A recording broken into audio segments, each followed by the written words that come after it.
ಆತ್ಮೀಯ ಸ್ನೇಹಿತರೆ, ಇವತ್ತಿನ ಕಥೆಯ ಶೀರ್ಷಿಕೆ ತೀರ್ಪು ಅಂತಂದ್ಬಿಟ್ಟು. ಮುತ್ತಯ್ಯ ಮತ್ತು ಮುತ್ತಮ್ಮ ತುಂಬ ಬಡವರವರು. ಬಹಳ ಕಷ್ಟಪಟ್ಟು ದುಡಿದು ಕಾಶಿ ಯಾತ್ರೆಗೆ ಹೋಗಬೇಕು ಅಂತ ಒಂದೊಂದು ಪೈಸೆನೂ ಕೂಡಿಡ್ತಾರೆ. ಮತ್ತು ಹೋಗಬೇಕಾದ್ರೆ ದಾರಿಯಲ್ಲಿ ಕಳ್ಳಕಾಕರು ಇರ್ತಾರಲ್ಲ, ಅವ್ರಿಗಿದು ಸಿಗಬಾರ್ದು ಅಂತ ಹೇಳಿ ಅದನ್ನು ಒಂದು ಹಳೇ ಬಟ್ಟೆನಲ್ಲಿ ಭದ್ರವಾಗಿ ಗಂಟು ಕಟ್ಕೊಂಡು ಯಾತ್ರೆಗೆ ಹೋಗ್ತಾರೆ. ಮೊದಲೆಲ್ಲ ನೋಡಿ ಬಟ್ಟೆನಲ್ಲೇ ಅದನ್ನು ಇಟ್ಕೋತಾ ಇದ್ರು. ಅಲ್ಲಿ ಪರ್ಸು ಅಂಥದ್ದೆಲ್ಲ ಇರ್ತಾ ಇರಲಿಲ್ವಲ್ಲ.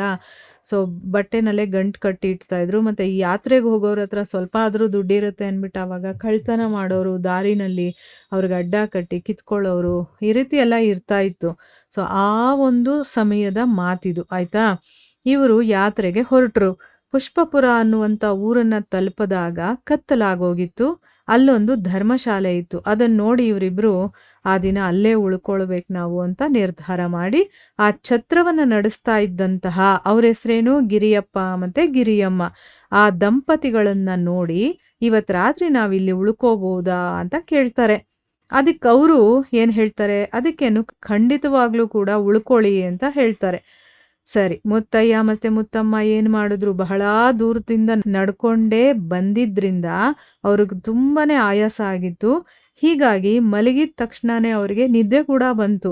ಅವರು ಮಲಗಕ್ಕೆ ಮುಂಚೆ ತಮ್ಮ ದಿಂಬಿನ ಕೆಳಗಡೆ ಹಣದ ಚೀಲವನ್ನು ಇಟ್ಕೊಂಡಿದ್ದನ್ನು ಕಿಟಕಿಯ ಮೂಲಕ ಏನು ಮಾಡಿದ್ರು, ಈ ಧರ್ಮಛತ್ರ ಇದೆಯಲ್ಲ ಅದರ ಒಡೆಯರಾದಂತಹ ಆ ಗಿರಿಯಪ್ಪ ಮತ್ತು ಗಿರಿಯಮ್ಮ, ಆ ಇಬ್ಬರು ವಂಚಕ ದಂಪತಿಗಳು ನೋಡಿ, ಮೋಸ ಮಾಡೋರವರು.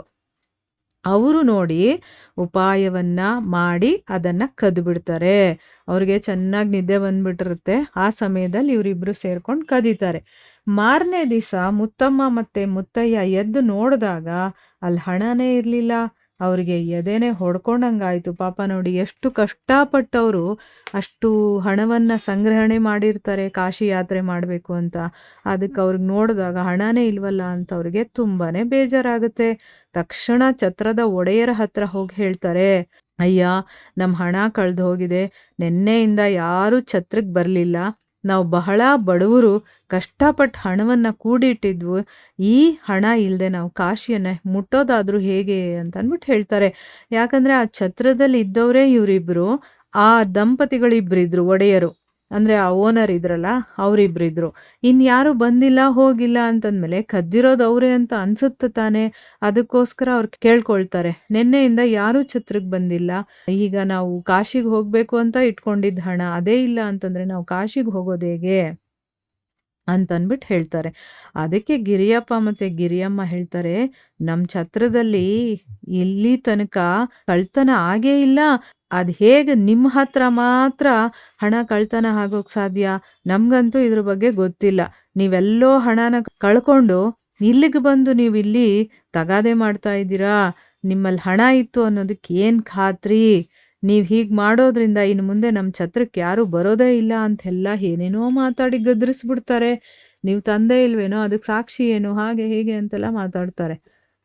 ಈಗ ಮುತ್ತಯ್ಯ ಮತ್ತು ಮುತ್ತಮ್ಮ ಅಳ್ತಾ ಏನು ಮಾಡ್ತಾರೆ, ನ್ಯಾಯಾಲಯಕ್ಕೆ ಹೋಗಿ ತಮ್ಮ ಒಂದು ಕಂಪ್ಲೇಂಟನ್ನು ಕೃಷ್ಣಕಾಂತ್ ಅನ್ನುವಂಥ ನ್ಯಾಯಾಧಿಕಾರಿಗೆ ಒಪ್ಪಿಸ್ತಾರೆ.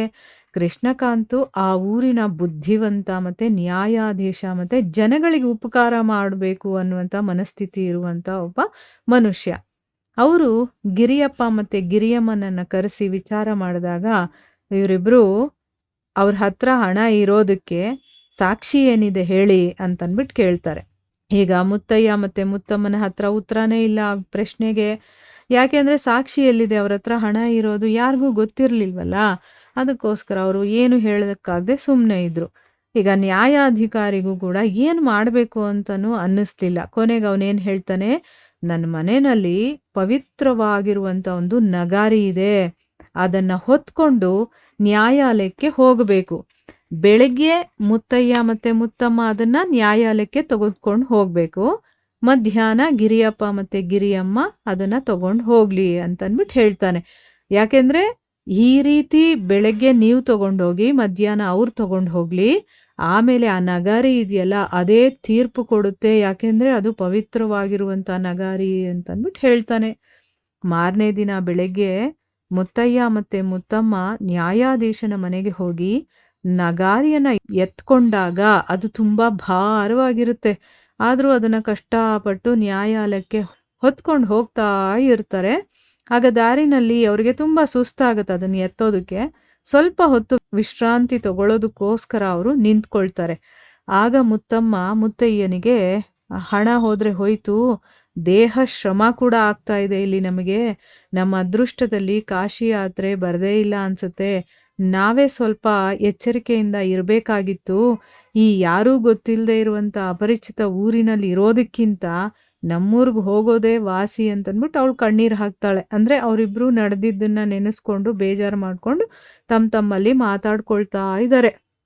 ಹೆಂಡ್ತಿ ಹೀಗೆ ಹೇಳೋದನ್ನ ನೋಡಿ ಏನು ಮಾಡೋದು, ಹಣವನ್ನ ಯಾರೂ ಕದೀಬಾರದು ಅಂತ ಜೋಪಾನವಾಗಿ ಹಳೆ ಬಟ್ಟೆನಲ್ಲಿ ಗಂಟು ಕಟ್ಟಿ ದಿಂಬಿನ ಕೆಳಗಡೆ ಇಟ್ಕೊಂಡಿದ್ರು ಕೂಡ ಕಳ್ಳರು ಕದ್ಬಿಟ್ಟಿದಾರಲ್ಲ ಅಂತನ್ಬಿಟ್ಟು ನಿಟ್ಟುಸಿರು ಬಿಡ್ತಾನೆ ಮುತ್ತಯ್ಯ. ಮತ್ತೆ ಸ್ವಲ್ಪ ಹೊತ್ತು ನಡೀತಾರೆ. ನಡೆದು ಆಮೇಲೆ ನಗಾರಿಯನ್ನ ನ್ಯಾಯಸ್ಥಾನಕ್ಕೆ ಅವರು ತಲುಪಿಸ್ತಾರೆ. ಈಗ ಬೆಳಗ್ಗೆ ಇವ್ರು ತಗೊಂಡು ಬಂದು ಅದನ್ನ ನ್ಯಾಯಸ್ಥಾನಕ್ಕೆ ತಲುಪಿಸಾಯ್ತು. ಇನ್ನು ಮಧ್ಯಾಹ್ನದ ಸಮಯ. ಮಧ್ಯಾಹ್ನ ಏನಾಯ್ತು, ಗಿರಿಯಪ್ಪ ಮತ್ತೆ ಗಿರಿಯಮ್ಮ ಅದನ್ನ ತಗೊಂಡು ಬರಬೇಕಾಗಿತ್ತು. ಅದನ್ನ ತಗೊಂಡು ಬರ್ತಾ ಇದ್ದಾರೆ. ಆ ಭಾರವಾಗಿರುವಂತ ನಗಾರಿಯನ್ನ ಹೊತ್ತು ನ್ಯಾಯಸ್ಥಾನಕ್ಕೆ ಅವರು ಕೂಡ ಹೊರಡ್ತಾರೆ ತಗೊಂಡು. ಆ ನಗಾರಿಯ ಭಾರವನ್ನ ತಡೀಲಾರ್ದೆ ಗಿರಿಯಮ್ಮ ಹೇಳ್ತಾಳೆ, ನೀನ್ ಯಾಕೆ ಹಣವನ್ನ ಕದಿಯೋಕ್ ಹೋದೆ? ಈ ಭಾರವನ್ನ ಹೊರೋದು ಸಾಕು.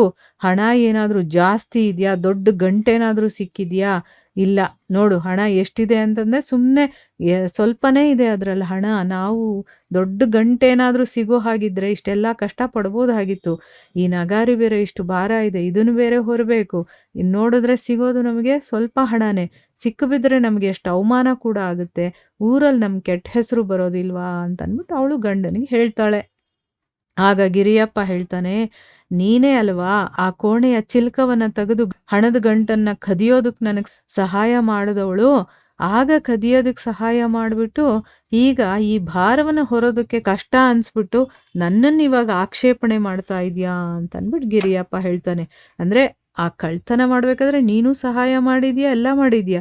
ಈಗ ಮಾತ್ರ ನೀನು ನನಗಾಗೋದಿಲ್ಲ ಹಾಗೆ ಹೀಗೆ ಅಂತೆಲ್ಲ ಹೇಳ್ತಾ ಇದೆಯಾ ನೀನು ಅಂತನ್ಬಿಟ್ಟು ಹೇಳ್ತಾಳೆ. ಆಮೇಲೆ ಗಿರಿಯಮ್ಮ ಹೇಳ್ತಾಳೆ, ನಗಾರಿ ಯಾವತ್ತಾದ್ರೂ ಸತ್ಯವನ್ನ ತಿಳ್ಕೊಂಡು ತೀರ್ಪು ಹೇಳುತ್ತಾ ಅಂತನ್ಬಿಟ್ಟು. ಅದಕ್ಕೆ ಗಿರಿಯಪ್ಪ ಹೇಳ್ತಾನೆ, ನಗಾರಿ ಯಾವತ್ತಾದ್ರೂ ಸಾಕ್ಷಿ ಹೇಳುತ್ತಾ? ನನಗಂತೂ ಹಾಗ ಅನ್ನಿಸೋದಿಲ್ಲಪ್ಪ. ಬಂದಿದ್ದಷ್ಟೇ ನಮಗೆ ಲಾಭ ಅಂತ ಅನ್ಕೊಂಡು, ಅಂದ್ರೆ ಎಷ್ಟು ಬರುತ್ತೋ ಅಷ್ಟು ಬರ್ಲಿ ಬಿಡು, ಸಿಕ್ಕಷ್ಟು ನಾವು ತಗೊಂಡು ಹೋಗೋಣ ಅನ್ನೋ ರೀತಿ ಅವನು ಮಾತಾಡ್ತಾನೆ. ಅಷ್ಟರಲ್ಲಿ ನಗಾರಿಯನ್ನ ಹೊಡೆದು ನ್ಯಾಯಾಧೀಶ ಕೃಷ್ಣಕಾಂತ ಇದ್ದಾನಲ್ಲ ಅವನು ಹೊರಗಡೆ ಬರ್ತಾನೆ. ಹೌದು ಹೌದು, ನಗಾರಿ ಯಾವತ್ತೂ ಸಾಕ್ಷಿ ಹೇಳೋದಿಲ್ಲ. ಆದ್ರೆ ನಗಾರಿ ಒಳಗಡೆ ಇರುವಂತ ನ್ಯಾಯಾಧೀಶ ಸಾಕ್ಷಿಯಾಗ್ತಾನೆ.